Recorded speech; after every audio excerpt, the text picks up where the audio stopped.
سورہ عنکبوت سورت نمبر 29۔ شروع کرتا ہوں اللہ تعالیٰ کے نام سے جو بڑا مہربان نہایت رحم والا ہے۔ الف لام میم۔ کیا لوگوں نے یہ گمان کر رکھا ہے کہ ان کے صرف اس دعوے پر کہ ہم ایمان لائے ہیں ہم انہیں بغیر آزمائے ہوئے ہی چھوڑ دیں گے؟ ان سے اگلوں کو بھی ہم نے خوب جانچا، یقیناً اللہ تعالیٰ انہیں بھی جان لے گا جو سچ کہتے ہیں اور انہیں بھی معلوم کر لے گا جو جھوٹے ہیں۔ کیا جو لوگ برائیاں کر رہے ہیں انہوں نے یہ سمجھ رکھا ہے کہ وہ ہمارے قابو سے باہر ہو جائیں گے؟ یہ لوگ کیسی بری تجویزیں کر رہے ہیں۔ جسے اللہ کی ملاقات کی امید ہو، پس اللہ کا ٹھہرایا ہوا وقت یقیناً آنے والا ہے۔ وہ سب کچھ سننے والا، سب کچھ جاننے والا ہے، اور ہر ایک کوشش کرنے والا اپنے ہی بھلے کی کوشش کرتا ہے۔ ویسے تو اللہ تعالیٰ تمام جہان والوں سے بے نیاز ہے، اور جو لوگ ایمان لائے اور انہوں نے مطابق سنت کام کیے ہم ان کے تمام گناہوں کو ان سے دور کر دیں گے اور انہیں ان کے نیک اعمال کے بہترین بدلے دیں گے۔ ہم نے ہر انسان کو اپنے ماں باپ کے ساتھ اچھا سلوک کرنے کی نصیحت کی ہے، ہاں اگر وہ یہ کوشش کریں کہ آپ میرے ساتھ اسے شریک کر لیں جس کا آپ کو علم نہیں تو ان کا کہنا نہ مانیے۔ تم سب کا لوٹنا میری ہی طرف ہے، پھر میں ہر اس چیز سے جو تم کرتے تھے تمہیں خبر دوں گا۔ اور جن لوگوں نے ایمان قبول کیا اور نیک کام کیے انہیں میں اپنے نیک بندوں میں شمار کر لوں گا۔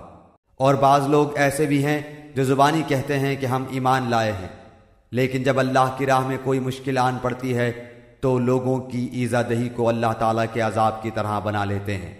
ہاں اگر اللہ کی مدد آ جائے تو پکار اٹھتے ہیں کہ ہم تو تمہارے ساتھی ہی ہیں۔ کیا دنیا جہان کے سینوں میں جو کچھ ہے اس سے اللہ تعالیٰ دانا نہیں ہے؟ جو لوگ ایمان لائے اللہ انہیں بھی ظاہر کر کے رہے گا اور منافقوں کو بھی ظاہر کر کے رہے گا۔ کافروں نے ایمان والوں سے کہا کہ تم ہماری راہ کی تابعداری کرو، تمہارے گناہ ہم اٹھا لیں گے، حالانکہ وہ ان کے گناہوں میں سے کچھ بھی نہیں اٹھانے والے، یہ تو محض جھوٹے ہیں۔ البتہ یہ اپنے بوجھ ڈھولیں گے اور اپنے بوجھوں کے ساتھ ہی اور بوجھ بھی، اور جو کچھ افطرا پردازیاں کر رہے ہیں ان سب کی بابت ان سے باز پرس کی جائے گی۔ اور ہم نے نوح علیہ السلام کو ان کی قوم کی طرف بھیجا، وہ ان میں 950 سال تک رہے، پھر تو انہیں طوفان نے دھر پکڑا اور وہ تھے بھی ظالم۔ پھر ہم نے انہیں اور کشتی والوں کو نجات دی، اور اس واقعے کو ہم نے تمام جہان کے لیے عبرت کا نشان بنا دیا۔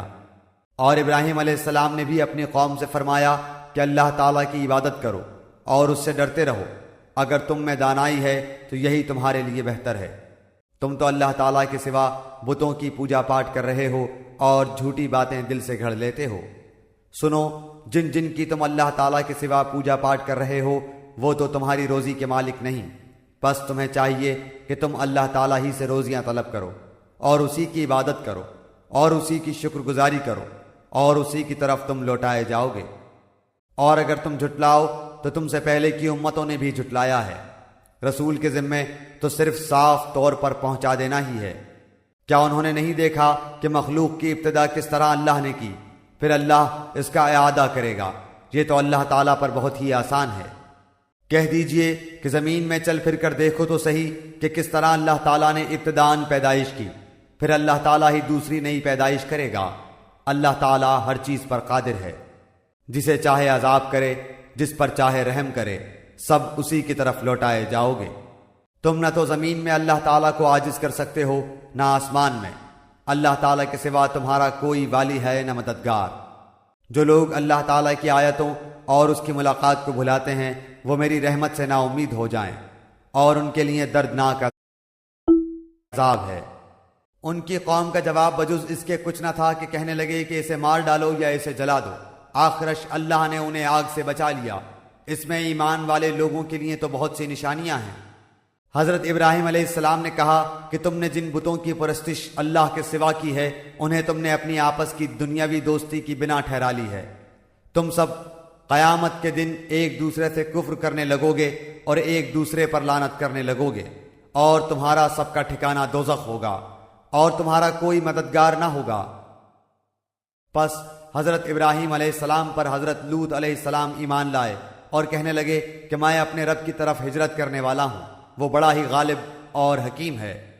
اور ہم نے انہیں ابراہیم کو اسحاق و یعقوب علیہ السلام عطا کیے، اور ہم نے نبوت اور کتاب ان کی اولاد میں ہی کر دی، اور ہم نے دنیا میں بھی اسے ثواب دیا اور آخرت میں تو وہ صالح لوگوں میں سے ہے۔ اور حضرت لوط علیہ السلام کا بھی ذکر کرو، جبکہ انہوں نے اپنی قوم سے فرمایا کہ تم تو اس بدکاری پر اتر آئے ہو جسے تم سے پہلے دنیا بھر میں سے کسی نے نہیں کیا۔ کیا تم مردوں کے پاس بدفعلی کے لیے آتے ہو اور راستے بند کرتے ہو اور اپنی عام مجلسوں میں بے حیائیوں کا کام کرتے ہو؟ اس کے جواب میں اس کی قوم نے بجز اس کے اور کچھ نہیں کہا کہ بس جا، اگر سچا ہے تو ہمارے پاس اللہ تعالیٰ کا عذاب لے آ۔ حضرت لوط علیہ السلام نے دعا کی کہ پروردگار اس مفسد قوم پر میری مدد فرما۔ اور جب ہمارے بھیجے ہوئے فرشتے حضرت ابراہیم علیہ السلام کے پاس بشارت لے کر پہنچے، کہنے لگے کہ اس بستی والوں کو ہم ہلاک کرنے والے ہیں، یقیناً یہاں کے رہنے والے گناہگار ہیں۔ حضرت ابراہیم علیہ السلام نے کہا اس میں تو لوط علیہ السلام ہیں۔ فرشتوں نے کہا یہاں جو ہیں ہم انہیں بخوبی جانتے ہیں، لوط علیہ السلام کو اور اس کے خاندان کو سوائے اس کی بیوی کے ہم بچا لیں گے، البتہ وہ عورت پیچھے رہ جانے والوں میں سے ہے۔ پھر جب ہمارے قاصد لوط علیہ السلام کے پاس پہنچے تو وہ ان کی وجہ سے غمگین ہوئے اور دل ہی دل میں رنج کرنے لگے۔ قاصدوں نے کہا آپ نہ خوف کھائیے نہ آزردہ ہوں، ہم آپ کو میں آپ کے متعلقین کے بچا لیں گے، مگر آپ کی بیوی کہ وہ عذاب کے لیے باقی رہ جانے والوں میں سے ہوگی۔ ہم اس بستی والوں پر آسمانی عذاب نازل کرنے والے ہیں اس وجہ سے کہ یہ بے حکم ہو رہے ہیں، البتہ ہم نے اس بستی کو صریح عبرت کی نشانی بنا دیا ان لوگوں کے لیے جو عقل رکھتے ہیں۔ اور مدین کی طرف ہم نے ان کے بھائی شعیب علیہ السلام کو بھیجا، انہوں نے کہا اے میری قوم کے لوگو، اللہ کی عبادت کرو، قیامت کے دن کی توقع رکھو اور زمین میں فساد نہ کرتے پھرو۔ پھر بھی انہوں نے انہیں جھٹلایا، آخرش انہیں زلزلے نے پکڑ لیا اور وہ اپنے گھروں میں بیٹھے کے بیٹھے مردہ ہو کر رہ گئے۔ اور ہم نے عادیوں اور سمودیوں کو بھی غارت کیا جن کے بعض مکانات تمہارے سامنے ظاہر ہیں، اور شیطان نے انہیں ان کی بدعمالیاں آراستہ کر دکھائی تھیں اور انہیں راہ سے روک دیا تھا، باوجود کہ یہ آنکھوں والے اور ہوشیار تھے۔ اور قارون اور فرعون اور حامان کو بھی ان کے پاس حضرت موسیٰ علیہ السلام کھلے کھلے معجزے لے کر آئے تھے، پھر بھی انہوں نے زمین میں تکبر کیا لیکن ہم سے آگے بڑھنے والے نہ ہو سکے۔ پھر تو ہر ایک کو ہم نے اس کے گناہ کے وبال میں گرفتار کر لیا، ان میں سے بعض پر ہم نے پتھروں کا میہ برسایا اور ان میں سے بعض کو زوردار سخت آواز نے دبوچ لیا، اور ان میں سے بعض کو ہم نے زمین میں دھنسا دیا اور ان میں سے بعض کو ہم نے ڈبو دیا۔ اللہ تعالیٰ ایسا نہیں کہ ان پر ظلم کرے، بلکہ یہی لوگ اپنی جانوں پر ظلم کرتے ہیں۔ جن لوگوں نے اللہ تعالیٰ کے سوا اور کارساز مقرر کر رکھے ہیں ان کی مثال مکڑی کی سی ہے کہ وہ بھی ایک گھر بنا لیتی ہے، حالانکہ تمام گھروں سے زیادہ بودا گھر مکڑی کا گھر ہی ہے، کاش وہ جان لیتے۔ اللہ تعالیٰ ان تمام چیزوں کو جانتا ہے جنہیں وہ اس کے سوا پکار رہے ہیں، وہ زبردست اور ذی حکمت ہے۔ ہم ان مثالوں کو لوگوں کے لیے بیان فرما رہے ہیں، انہیں صرف علم والے ہی سمجھتے ہیں۔ اللہ تعالیٰ نے آسمانوں اور زمین کو مصلحت اور حق کے ساتھ پیدا کیا ہے، ایمان والوں کے لیے تو اس میں بڑی بھاری دلیل ہے۔ جو کتاب آپ کی طرف وحی کی گئی ہے اسے پڑھیے اور نماز قائم کریں، یقیناً نماز بے حیائی اور برائی سے روکتی ہے، بے شک اللہ کا ذکر بہت بڑی چیز ہے، تم جو کچھ کر رہے ہو اس سے اللہ خبردار ہے۔ اور اہل کتاب کے ساتھ بحث و مباحثہ نہ کرو مگر اس طریقے پر جو عمدہ ہو، مگر ان کے ساتھ جو ان میں ظالم ہیں، اور صاف اعلان کر دو کہ ہمارا تو اس کتاب پر بھی ایمان ہے جو ہم پر اتاری گئی ہے، اور اس پر بھی جو تم پر اتاری گئی، ہمارا تمہارا معبود ایک ہی ہے، ہم سب اسی کے حکم بردار ہیں۔ اور ہم نے اسی طرح آپ کی طرف اپنی کتاب نازل فرمائی ہے، پس جنہیں ہم نے کتاب دی ہے وہ اس پر ایمان لاتے ہیں، اور ان مشرکین میں سے بعض اس پر ایمان رکھتے ہیں اور ہماری آیتوں کا انکار صرف کافر ہی کرتے ہیں۔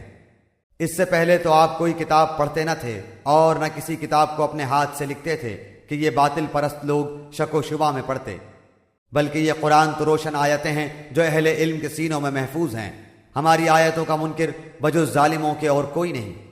انہوں نے کہا کہ اس پر کچھ نشانیاں معجزات اس کے رب کی طرف سے کیوں نہیں اتارے گئے؟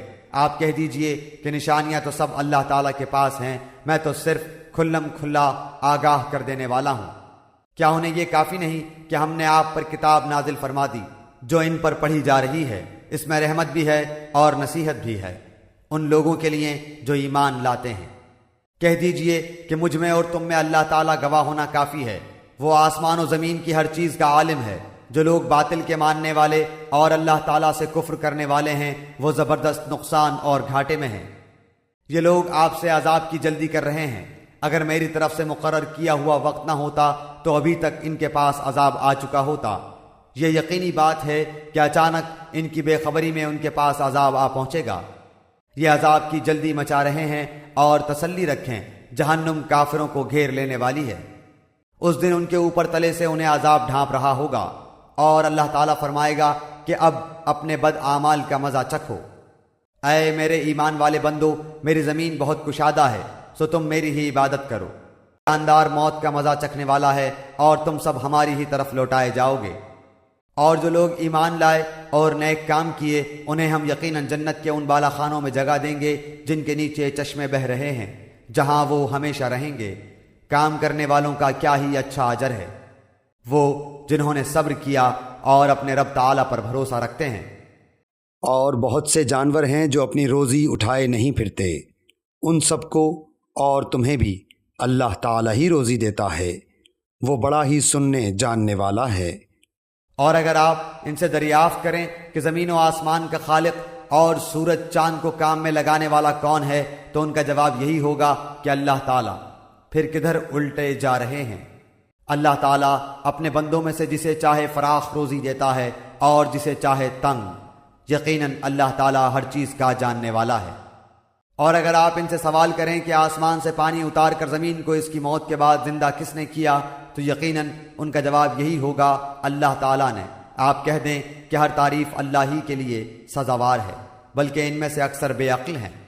اور دنیا کی یہ زندگانی تو محض کھیل تماشا ہے، البتہ آخرت کے گھر کی زندگی ہی حقیقی زندگی ہے۔ کاش یہ جانتے ہوتے۔ پس یہ لوگ جب کشتیوں میں سوار ہوتے ہیں تو اللہ تعالیٰ ہی کو پکارتے ہیں، اس کے لیے عبادت کو خالص کر کے، پھر جب وہ انہیں خشکی کی طرف بچا لاتا ہے تو اسی وقت شرک کرنے لگتے ہیں، تاکہ ہماری دی ہوئی نعمتوں سے مکرتے رہیں اور برتتے رہیں۔ ابھی ابھی پتہ چل جائے گا۔ کیا یہ نہیں دیکھتے کہ ہم نے حرم کو باامن بنا دیا ہے، حالانکہ ان کے ارد گرد سے لوگ اچک لیے جاتے ہیں؟ کیا یہ باطل پر تو یقین رکھتے ہیں اور اللہ تعالیٰ کی نعمتوں پر ناشکری کرتے ہیں؟ اور اس سے بڑا ظالم کون ہوگا جو اللہ تعالیٰ پر جھوٹ باندھے، یا جب حق اس کے پاس آ جائے وہ اسے جھٹلائے؟ کیا ایسے کافروں کا ٹھکانہ جہنم میں نہ ہوگا؟ اور جو لوگ ہماری راہ میں مشقتیں برداشت کرتے ہیں ہم انہیں اپنی راہیں ضرور دکھا دیں گے۔ یقیناً اللہ تعالیٰ نیکوکاروں کا ساتھی ہے۔